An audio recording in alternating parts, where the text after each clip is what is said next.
Hey there, welcome to the Jeff and Heidi Show, where you're going to have the opportunity to listen to and learn from everyday entrepreneurs. Welcome. This is Jeff of the Jeff and Heidi Show. Heidi's not with me today, but I'm excited to have Christina Flach with me today. She's a celebrity makeup and hair artist. She's a creator and CEO of Pretty Girl Makeup. So I'm excited to talk about her entrepreneurial journey today and learn more about her. So welcome. Tell us a little bit more about yourself. Hi, how are you? Thanks so much for having me on today. And I'm sorry Heidi isn't here. Yeah, no problem. So first of all, before we get into your entrepreneurial journey, just give a little bit more background of what it is you do and tell us more about your business. Okay, well, I am the creator and CEO of Pretty Girl Makeup. I am also a celebrity makeup artist. I started doing makeup and hair for photo shoots. I have 3 agents across the country. And in 1999, I started my company called Pretty Girl, which I formulated lip gloss and lip plumper and lipsticks and other bath products. I was a mom of 5 and I was constantly drinking water, putting on lip gloss. And it was a constant battle of the water and the lip gloss. And I thought, you know what? I can't find one I like. I'm going to create my own. So I met with a beauty chemist and we formulated the texture and the different colors. And that's how I started. Very cool. You know what? I love that story because I was actually with someone this past week who I consider to be an action taker. We got talking about a certain business opportunity and it could have turned into something that drug on. And yeah, we should do it. Maybe we'll do it someday.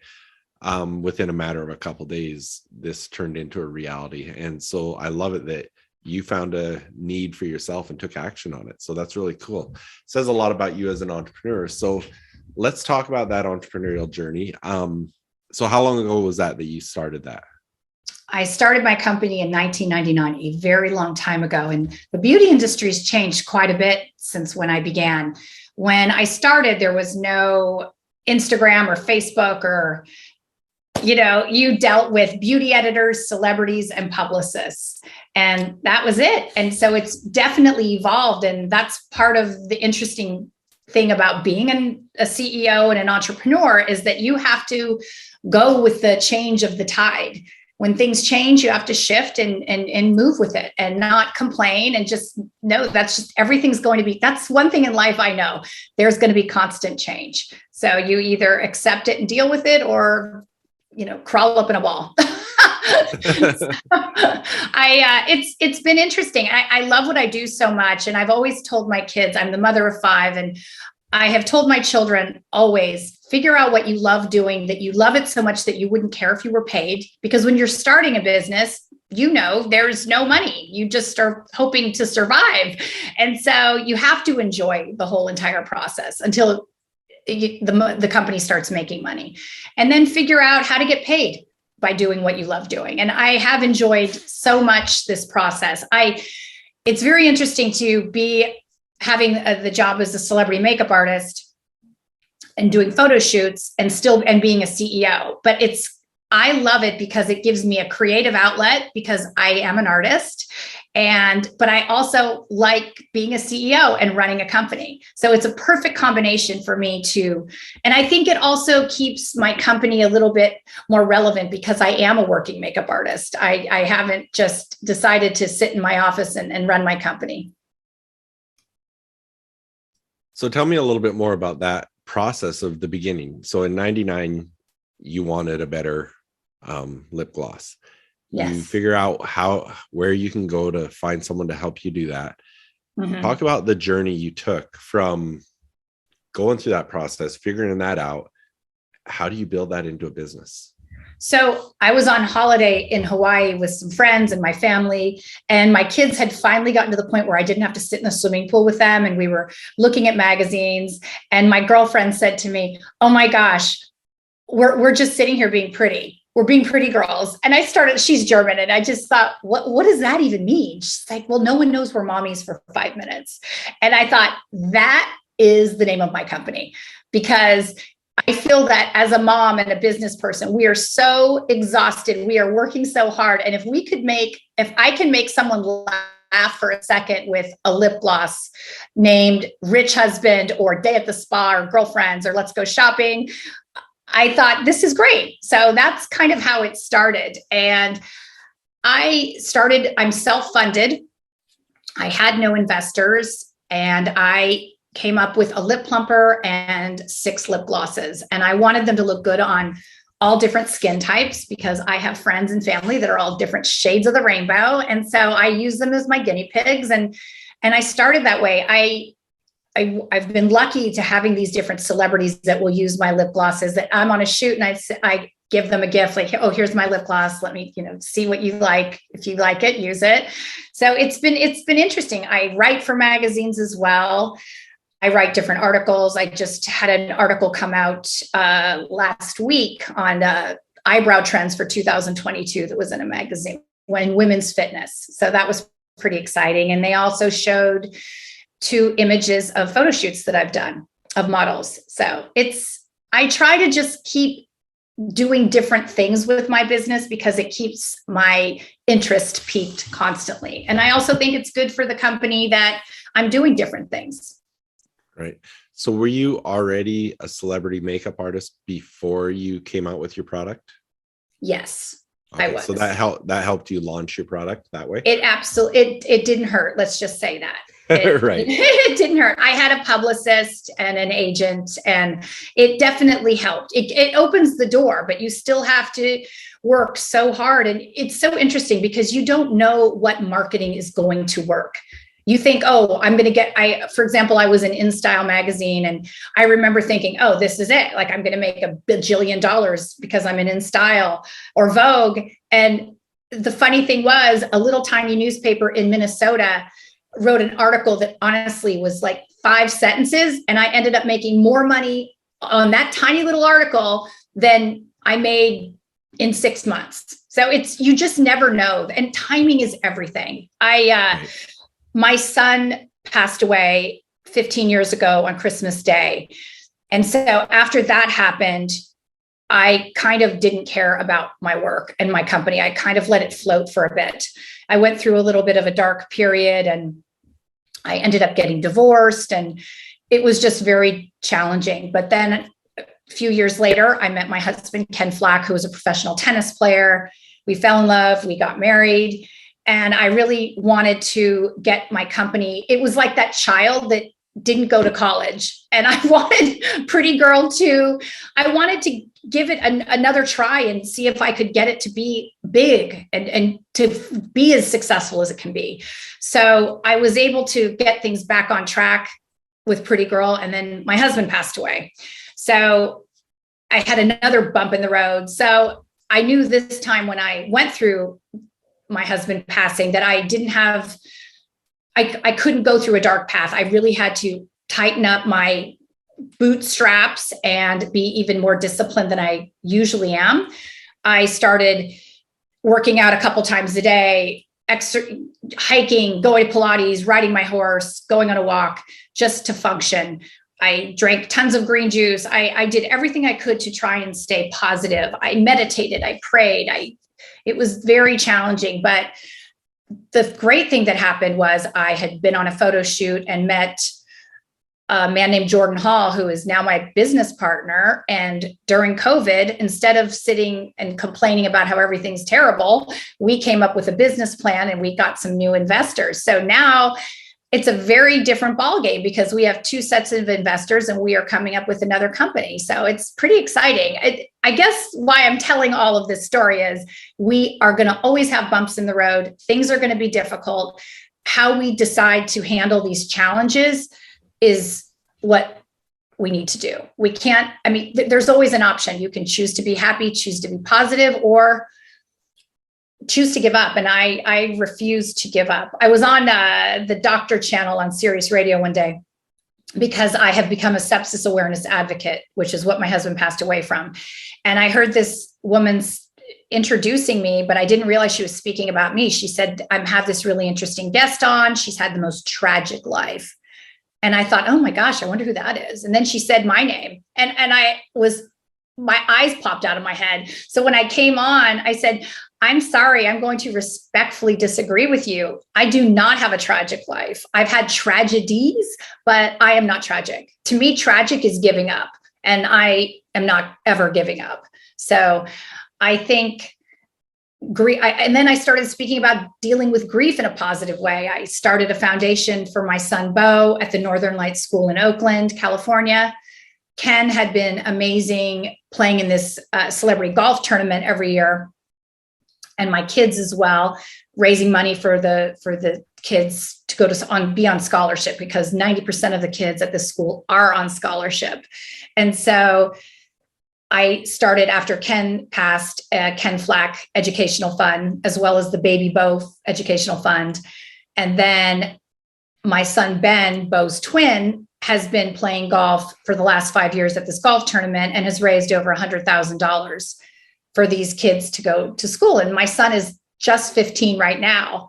And so he, in October, raised $36,000, which I'm bursting with pride, because 3 children are going to be able to go to private school for a year, which is changing lives, changing communities, and hopefully changing the world. So I feel really good that all of my children have been involved some way or another with the Northern Lights School, raising money or volunteering. And then I started an outdoor garden classroom in Mill Valley, California, at the Ed McGuire School. And it was named after my son, Bo. So it's the Bo Friedman Outdoor Classroom. And I'm passionate about nutrition and education. And I really feel good about, I want all children to have the experience very young of planting seeds, watching a tomato grow, and then harvesting it and cooking with it and doing science experiments. Because I feel that when kids are taught from a young age, or exposed at a young age, to proper nutrition, they are going to have a long life of being more open to eating healthier foods if they do that from a young age. So I've had all these other different things going on besides running my company and besides these photo shoots. Right. So I think, for entrepreneurs or aspiring entrepreneurs, I think there's a lot to unwrap here and learn from your experience. So one of the things I'd like you to talk to us a little bit about is, one, as entrepreneurs, we've got to be able to step out of our comfort zone. We've got to be willing to take some risks to go after that big dream. 2, we've got to be able to face the fact that there's a good probability, there's a high chance of failure. And 3, not giving up with failure. How do you bounce back? How do you do those? And in what you've told us, you've done all of those things, whether it's all tied into your entrepreneurship or different parts of your life. You've stepped out of your comfort zone. You've taken the chances. You've experienced failures or defeat, and you've bounced back from it. So how does someone create that mindset, that they've got the entrepreneurial mindset, that they're willing to take the risk, that they're willing to face failure? And if they do face failure, how do they bounce back, as you've done? Well, I think we should start with the word failure. My definition of failure is not trying.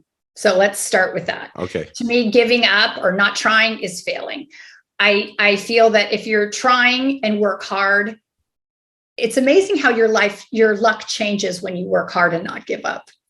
Right. I think that if you work hard, there's no way you're going to fail if you're doing everything you can do. Your luck changes, and it's not luck, it's hard work.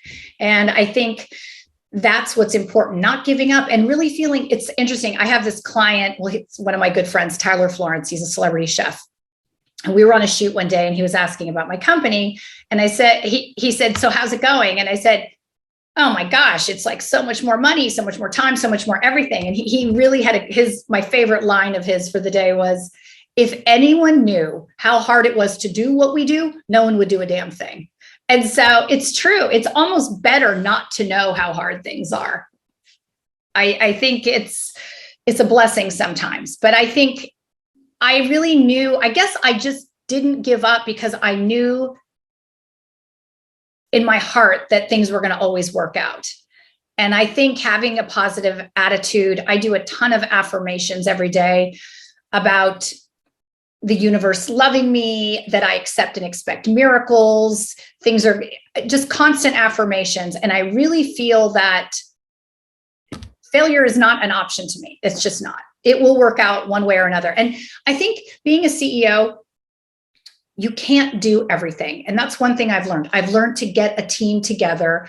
My job is to get a team together that can work well and efficiently and not feel that I have to be involved in, well, I am involved in everything, but I let the experts with the social media, the marketing, the different things, I let everyone do their job and respect them. And I want everyone to feel comfortable and work together. I think that's what a good CEO does.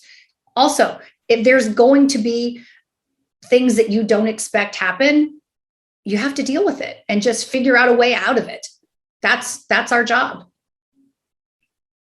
That's excellent. One of the things you talked about was when you started your company, you were already doing celebrity makeup and those sort of things, which was a great avenue for you to introduce it. What would you say to a young entrepreneur that wants to start something like that, but they're not a celebrity makeup artist, they don't have the resources that way set up? How do they go about hustling and getting something like that going? I didn't start out as a celebrity makeup artist. I started being a makeup artist, and then eventually I worked really hard. It wasn't just handed to me. I didn't just get an agent. I didn't just get celebrities. I did a ton of jobs for free. I contacted I'm pretty relentless. I contacted photographers. I contacted event planners. I contacted a bunch of people and said, oh, will you work with me? Let's do testing. And some of those turned into magazine covers. I just loved what I was doing so much. I was trying to figure out different ways to do it. And little by little, I got an agent, and that turned into getting my first celebrity. And that turns into more in different magazines. So there were always goals. I really wanted to get my work into magazines. It was really important. I don't know why. I just had it in my head, like, oh my gosh, the first magazine I get into, I remember I was in the San Francisco Chronicle, which is where I live. And I couldn't even believe I got my products in. And it's so interesting how life is. My banker at the time knew the beauty editor at San Francisco Chronicle and asked me for some products to give to her. And I gave it to him, and he gave it to her, and she wrote an article. So it's so interesting. I was on another photo shoot not that long ago, and one of my clients said, oh, I have this really good friend that has these beauty brands, and you guys need to do something. And his friend was in North or South Carolina at the time, and he called him right there and said, you have to meet this woman. Like, I think you guys should do something. And now this is someone that is coming in to my life, and we are doing another company together. So you just never know who you're going to meet that is kind enough to introduce you to someone or help you. You just, I think, have to be open. And I think when people see that have good energy and work really hard, that I think a lot of people are willing to help you more than you think. That's another thing I would say as advice. Don't feel ashamed or embarrassed or weird about asking for help. I've had so many people that are starting different makeup brands or companies calling me out of the blue and just asking my advice or what to do first and what to do second and third. And I'm very happy to help other people the same way other people helped me. And I think you do have to give back and help other people. It doesn't mean it's going to affect your company. And even if it does, it's still the right thing to do. You should help others, I think. I think that's actually some great advice, because I know so many successful entrepreneurs that people would be scared to reach out to, feel uncomfortable reaching out to, but they're so giving. They want Absolutely. to see others succeed. I have had celebrities and I've worked with different CEOs of different companies. I just did the makeup for the new CEO of Instacart. I've done the CFO of Google. I am the CEO of Hint Water. I am so blessed that I get these different entrepreneurs and successful business people in my makeup chair that I can just sit and speak with. And they are so kind and generous, giving me advice on things to do. So it's been pretty interesting. I don't know if everyone has that opportunity to get, I'm sure they don't, but I have been very blessed. But I use it to my advantage. I am incredibly grateful. I ask questions. I also know when not to talk on a shoot and to let them start, or sometimes they don't want to talk at all. So it doesn't always work out that every person in my chair is going to help or give advice or connect me to someone. Sometimes it's quiet, but you have to figure that out. When would be an appropriate time to ask a question? Right. So what is the biggest struggle that you faced in your business and the biggest lesson that you learned from it? That is a very good question. You're going to be getting a different answer today in 2022 than you would have gotten in 2010. So right now, the biggest challenge is competing with these influencers and celebrities, that the Kylie Jenners of the world, the Rihannas, that, for example, Kylie Jenner isn't a makeup artist, but she has an amazing last name and a lot of money backed behind her to create her own line. So it's frustrating sometimes when I'm self-funded and I, only have so much money on my limit on my American Express that I can charge things. So that gets a little frustrating, I have to say. But I've had to figure out how to, and that's why the investors come in, because there's no way I could have a successful company at this point competing with these influencers, because you have to pay them and you have to pay for marketing. So it's very, very expensive, much more than one would think. The good thing that my business partner and I have, he owns a production company. And so he's got all these amazing photographers. So we are very blessed that having me as a makeup and hair artist and he as a photographer, that we can get content daily that most companies have to pay for. So that's definitely very appealing to our investors. They like that. Right. I bet. Okay. On the flip side of that, what is the biggest success that you feel that you've had, and what was the lesson learned from it?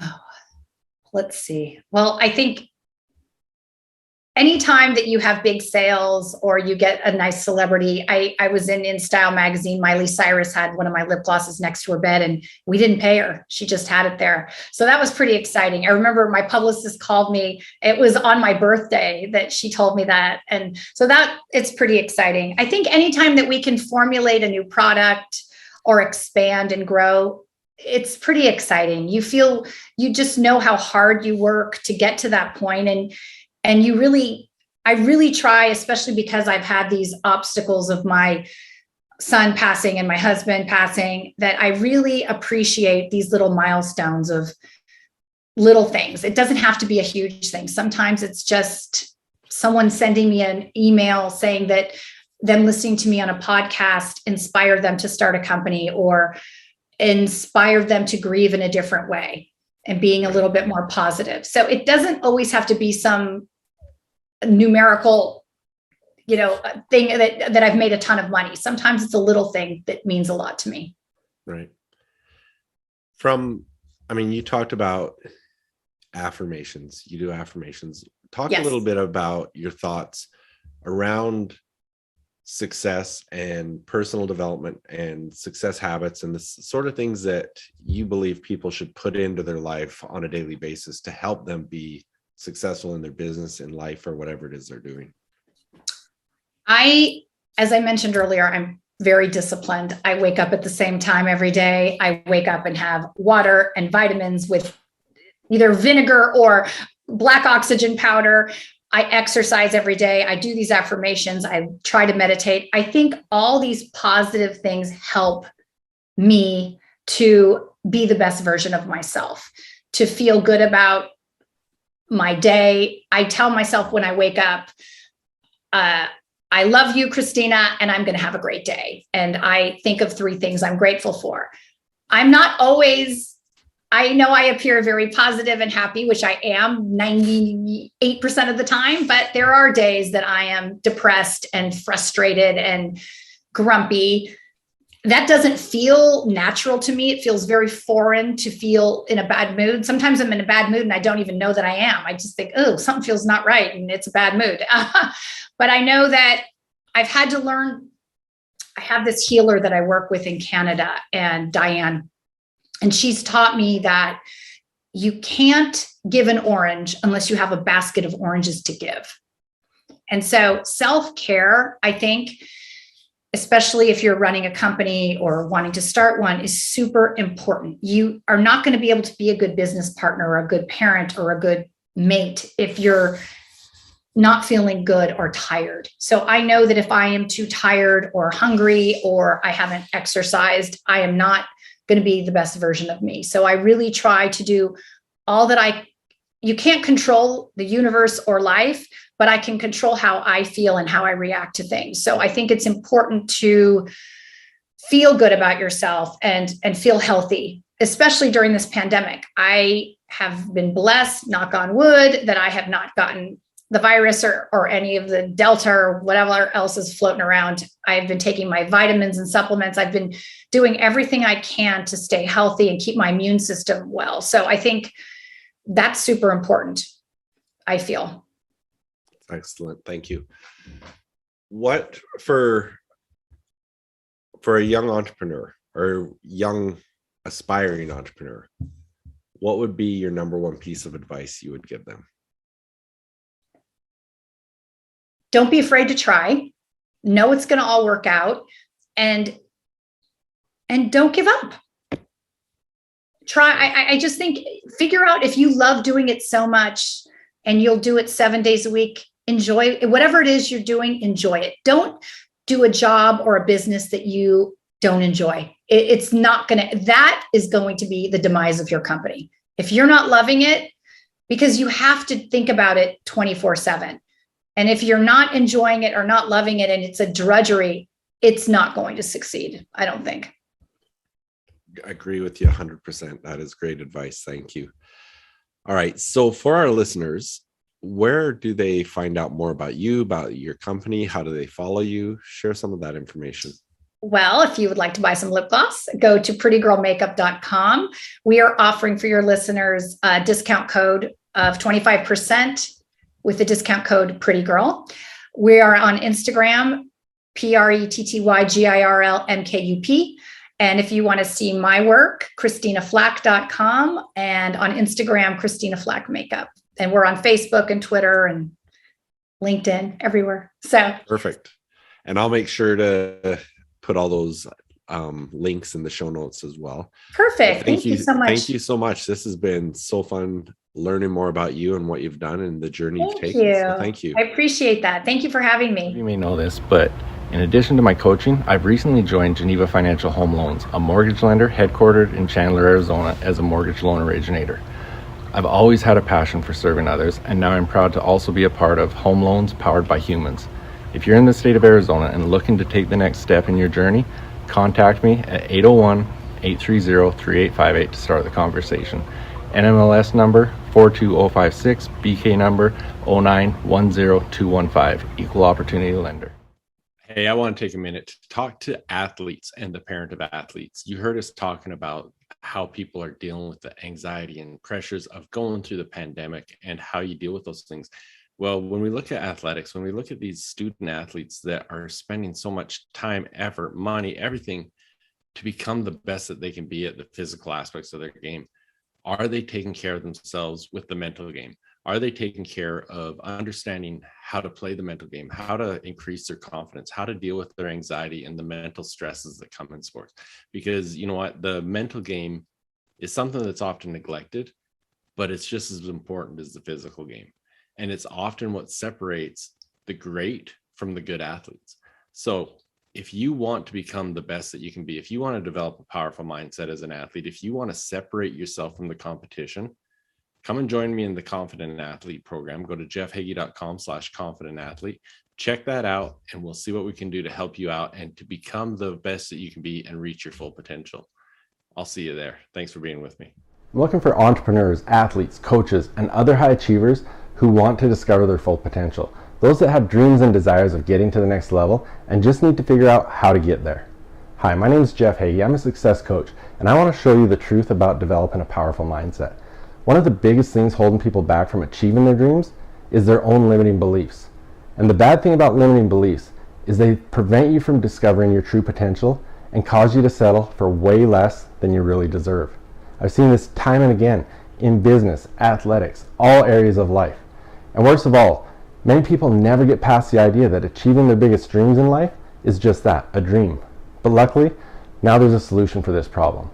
So if you're an entrepreneur, athlete, coach, or other high achiever that really wants to get to the next level, but it just hasn't happened yet, here's the solution you've been looking for. I want to introduce you to High Achievers Mindset Secrets. High Achievers Mindset Secrets is designed to help you gain control of your future, become absolutely clear on your goals and how you're going to achieve them. Discover the true potential of what you have within yourself and live every day with confidence. Intentionally live the life you desire and much, much more. From day one, you'll be able to start implementing the strategies that will bring results into your life. High Achievers Mindset Secrets is designed specifically to meet your needs, and there's 3 options for you to choose from. First of all, there's the 6-module course. Over the course of these 6 modules, you'll learn the momentum cycle, the success cycle, and how to make them work in your favor. How to build confidence and self-belief. You'll learn to create clear goals, understand what you need to do to achieve them, and most importantly, you'll discover your why for each one. And I'll tell you now, it's not what you think. You'll learn the power of mindset questions, visualization, and having a vivid vision. You'll learn the difference between a fixed mindset and a growth mindset and how you can change it. You'll understand the importance of proximity as power. You'll create personal development habits that lead to success. And you'll create your own personal success formula. You'll also learn the connection of mindset and mental health, the importance of state, modeling, and mindfulness, and so much more. The second option is the Academy. In the Academy, you get the full 6-module course, plus some specific, specialized one-on-one coaching. In the team program, it's designed for athletic teams, sales teams, executive teams, any team that wants to maximize its potential.